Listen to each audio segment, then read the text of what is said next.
नमस्कार दोस्तों, the knowledge में आपका स्वागत है। मैं हूं हितेश गिरी गोसाई और आज हम बात करेंगे ज्वालामुखी के बारे में। अर्थक्वेक कैसे होता है और मैग्मा और लावा में क्या फर्क होता है। पृथ्वी के गर्भ में बेहद गर्मी है। गर्भ का टेम्परेचर लगभग 6000 डिग्री सेंटीग्रेड रहता है। जब धरती के भूगर्भ में प्लेट सरकती है और एक दूसरे से टकराती है, तब भारी प्लेट नीचे की ओर दब जाती है और हल्की प्लेट ऊपर उठ जाती है और वह पर्वतों का निर्माण करती है। जबकि भारी प्लेट जब दब के पृथ्वी के अंदरूनी हिस्से में जाती है, तो वहां मौजूद जियोथर्मल एनर्जी के कारण उसका मेटल और रॉक्स सब पिघल के मैग्मा बन जाता है और इतनी भीषण गर्मी के कारण गर्भ से प्रेशर उत्पन्न होता है। ये मैग्मा हल्की प्लेट पे दबाव बनाता है और आखिरकार इसे तोड़ के लावा के रूप में विस्फोट के साथ बाहर निकलता है, जिसे हम ज्वालामुखी या वोल्केनो कहते हैं।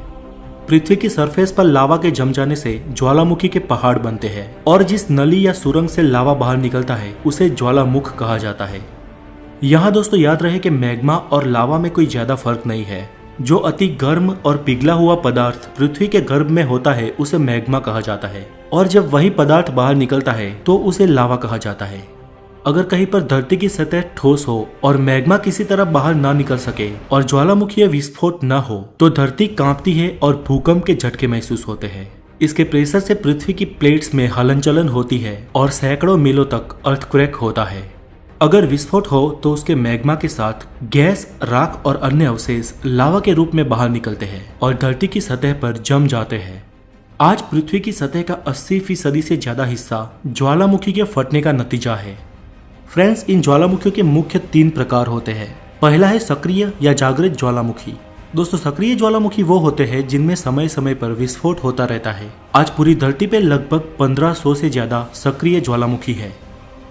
भारत के अंडमान निकोबार में बेरन आइलैंड में सक्रिय ज्वालामुखी है और हवाई द्वीप का मोना ओला और क्राकातोआ विश्व के सबसे प्रमुख और खतरनाक सक्रिय ज्वालामुखी है।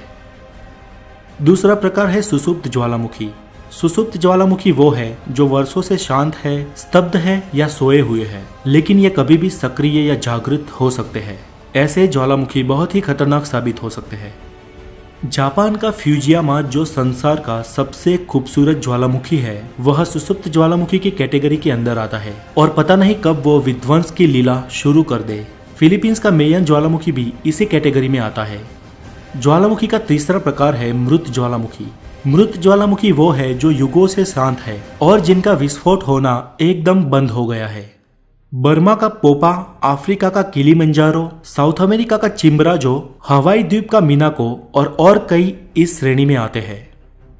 दोस्तों, हमारी इस पृथ्वी के गर्भ में मुख्य 7 टेक्टोनिक प्लेट्स है और 26 और सब प्लेट्स है, जिसके आधार पर इस धरती की पूरी जियोग्राफिकल सरफेस टिकी हुई है। तो दोस्तों, ये थी ज्वालामुखी की नीडेड इन्फॉर्मेशन जो आपको स्टडी में या अपने नॉलेज के लिए मददरूप साबित होगी। और आज के लिए इतना ही। अगर आपको ये वीडियो अच्छी लगी हो तो लाइक करें और इसे हो सके इतना शेयर करें, और अगर आप नए हैं तो द नॉलेज को जरूर सब्सक्राइब करें। Have a good day, take care.